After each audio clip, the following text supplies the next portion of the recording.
Hello दोस्तों। तो दोस्तों आपका भाई एक और नई हॉरर स्टोरी आप लोगों के बीच लेके आ गया है दोस्तों। तो दोस्तों कभी आपने ऐसे इंसान से प्यार किया है लेकिन बाद में पता चले कि वो इंसान इंसान ही नहीं है। ये कहानी है रोहित की। रोहित पहाड़ों में घूमने गया था और वहाँ उसे एक लड़की मिली जिसकी हंसी ने उसका दिल जीत लिया। लेकिन उसे पता नहीं था कि वो जिससे मिल रहा था वो 2 साल पहले ही मर चुकी थी। और आज मैं आपको सुनाने जा रहा हूं एक सच्ची प्यार डर की कहानी। रोहित पहली बार पहाड़ों में घूमने गया था। शहर की भीड़भाड़ जिंदगी से दूर, शांत हवा और ठंडी ठंडी हवाएं और बादलों से घिरा हुआ व्यू। एक छोटा सा व्यू पॉइंट था जहाँ से पूरी घाटी दिखाई देती है। उसके बगल में एक छोटा सा मैदान भी था जहाँ लोग खेलते, बैठते, बातें करते और फोटो खींचते। रोहित वहाँ पे व्यू देख ही रहा था कि उसकी नज़र एक ग्रुप में पड़ती है। 2 लड़के 3 लड़कियाँ। उस ग्रुप में वो लोग आपस में हंसी मजाक कर रहे थे। तो जैसे ही आपस में हंसी मजाक कर रहे थे तो रोहित उनको देखने लगा अचानक और उनकी बातें सुनने लगा क्योंकि उसको भी हंसी आ रही थी उनकी बातों पे। फिर उनमें से एक लड़की ने कुछ मज़ेदार बात बोली। इतनी इंटरेस्टिंग बात थी कि इतनी फ़नी बात थी वो कि रोहित ने जैसे ही वो बात सुनी ज़ोर ज़ोर से उससे हंसी छूट गई। और जैसे ही वो ज़ोर से हंसने लगता है वहीं से सब बदल गया। तो उस ग्रुप के जो 2 लड़के होते हैं वो रोहित को देखते हैं कि इतने जोर से हमें देख के क्यों हंस रहा है। तो वो गुस्से में आ जाते हैं। तो ग्रुप के लड़के रोहित से बोलते हैं, क्यों भाई, खूब हंसी आ रही है, हम पे हंस रहा है क्या? तो रोहित जैसे ही वो लोग बोलते हैं तो रोहित थोड़ा घबरा जाता है कि यार मेरे को नहीं पता इनको इतना गुस्सा आ जाएगा कर। फिर रोहित बोलता है, नहीं नहीं भैया, मैं आप पर नहीं हंसा, बस मैंने वो बात सुनी तो मुझे हंसी आ गई, मैं अपनी हंसी कंट्रोल नहीं कर पाया। लेकिन लड़के जो ग्रुप के होते हैं वो उनको बहुत ज़्यादा गुस्सा आ जाता है। बात थोड़ी आगे बढ़ जाती है।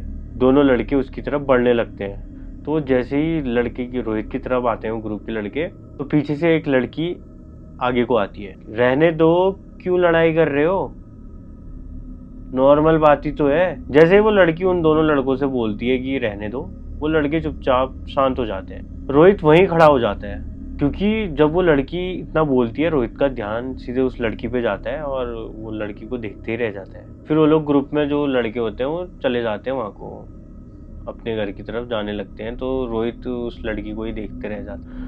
रोहित को समझ में नहीं आता है मैं इसको क्यों देख रहा हूँ, लेकिन देख रहा हूँ तो मुझे सुकून जैसा मिल रहा है, जैसे वो लड़की उसकी पहले से कोई जान पहचान की हो। उस दिन के बाद रोहित के दिमाग से वो रिया कभी निकल ही नहीं पाई।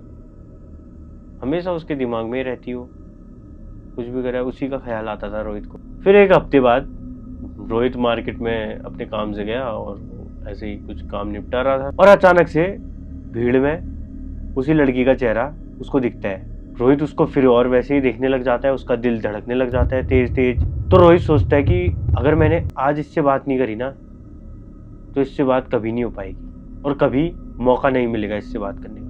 तो रोहित जैसे ना तैसे करके हिम्मत जुड़ाता है और उसके सामने जाता है और बोलता है, हाय। रिया बोलती है, जी मैंने पहचाना नहीं। रोहित मुस्कुरा के बोलता है, हम उस दिन व्यू पॉइंट पे मिले थे। रिया कुछ सेकंड तक रोहित को देखती रही और हल्की सी मुस्कुराई। अच्छा, आप वही हो ना जिसकी वजह से मैंने लड़ाई रुकवानी पड़ी। दोनों ही हंस पड़े। थोड़ी ऑकवर्ड बात हुई, थोड़ी माफी, थोड़ी मुस्कान और फिर रिया जल्दी से चली गई। लेकिन इस बार रोहित के दिल में उम्मीद रह गई। दिन बीते, 1 दिन, 2 दिन, 1 हफ्ता, पूरा महीना, रिया कहीं नहीं दिखी, ना मार्केट ना आसपास। रोहित को उसका घर तक नहीं पता था, बस उसका नाम पता था। एक दिन अचानक फिर वो दिखी मार्केट के उसी मोड़ पर। रोहित तुरंत उसके पास गया। आप कहाँ गायब हो गई? रिया हल्की सी मुस्कुराई। यार मेरी तबीयत खराब थी। उसकी आवाज़ पहले से बहुत ज़्यादा धीमी थी, चेहरा थोड़ा फीका था लेकिन आंखें वैसी ही गहरी।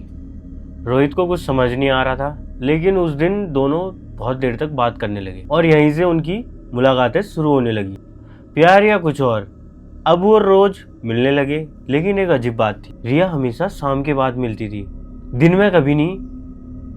रोहित जब भी पूछता कि तुम दिन में क्यों नहीं मिलती, तो रिया बोलती कि मुझे दिन में मिलना पसंद नहीं, मुझे सिर्फ शाम में मिलना पसंद है।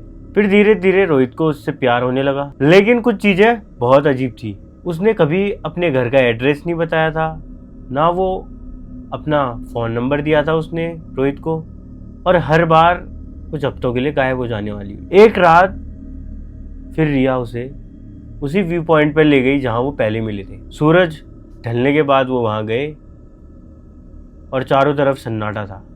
रिया अचानक उससे बोलती है, रोहित, अगर मैं अचानक कभी कहीं गुम हो गई तो क्या तुम मुझे याद करोगे? रोहित अचानक हंस पड़ता है। ये कैसी बात कर रही हो? कुछ लोग हमेशा साथ नहीं रह पाते। हवा अचानक ठंडी हो गई। रोहित को पहली बार डर लगा। अगले दिन रोहित उसी जगह पर गया और वहां पे एक चाय वाला था, और वो चाय वाले से पूछता है, भैया यहाँ तो मैंने कोई देखता ही नहीं, यहाँ क्या पहले भी लोग आया करते थे? चाय वाला अचानक ये बात सुनता है तो चुप हो जाता है और फिर बोलता है, हाँ कुछ साल पहले यहाँ एक ग्रुप आया, एक लड़ाई भी हुई थी और एक लड़की पहाड़ से गिर गई थी और उसकी मौत हो गई। रोहित का दिल अचानक से तेजी से धड़कने लगता है। भैया उसका नाम क्या था? चाय वाले ने धीरे से कहा, रिया। रोहित के हाथ कांपने लग जाते हैं और वो तुरंत फोन में से फोटो निकालता है और दिखाता है चाय वाले को। चाय वाला जैसे ही फोटो देखता है वो डर जाता है। ये फोटो कहाँ से मिली? इस फोटो में तो जो लड़की है वो 2 साल पहले मर गई थी। फिर रोहित को अचानक से याद आता है कि रिया तो कभी दिन में मिलती ही नहीं थी, वो हमेशा शाम को ही मिलती थी, और जब वो फर्स्ट बार मिली वो तब भी शाम ही थी। उसी रात रोहित व्यू पॉइंट पर आता है और वहां पे रिया उसको मिलती है शांत माहौल में। रोहित रिया से पूछता है, क्या तुम सच में? रिया धीरे से बोलती है, हाँ मैं इस दुनिया में नहीं हूं। उस दिन ग्रुप में लड़ाई कुछ ज्यादा ही बढ़ गई थी और मैं उनको रोकने गई थी तो उनसे धक्का लगा और मेरा पैर फिसला और मैं खाई में गिर गई। बहुत तेज चलनी स्टार्ट हो गई और रिया, शायद मेरी एक अधूरी इच्छा थी किसी का सच्चा प्यार महसूस करना। रोहित जैसे ये बात सुनता है और रोहित रोने लगता है और वो रोहित से बोलती है, अब तुम जाओ यहाँ से, तुम जिंदा हो, तुम्हारी पूरी जिंदगी पड़ी है, मैं तो एक आत्मा हूँ। रिया गायब होने लगती है और पूरी तरह गायब हो जाती है। आज भी रोहित जब पहाड़ों में जाता है उसे लगता है शाम की हवा में कोई मुस्कुरा रहा है। कभी कभी प्यार डर से भी ज्यादा रहस्यमयी होता है, क्योंकि हर प्रेम कहानी का अंत साथ नहीं होता, कुछ कहानियां याद बनकर रह जाती हैं। तो दोस्तों ये कहानी मेरे एक सब्सक्राइबर ने बताई, उसने बताया उसके साथ ये हादसा हुआ था, तो उसने सोचा कि ये बात क्यों ना वो मुझे बताए। तो दोस्तों, और ये बात मैं आपको क्यों ना बताऊं। तो दोस्तों वीडियो अच्छी लगी होगी तो लाइक कमेंट सब्सक्राइब जरूर करना। आपका भाई आपके लिए ऐसी वीडियोस लाते रहेगा। तब तक के लिए धन्यवाद। और अगर आपके पास ऐसी कोई हॉरर स्टोरी है तो मुझसे कनेक्ट होने की कोशिश करें, मुझे DM करें। धन्यवाद।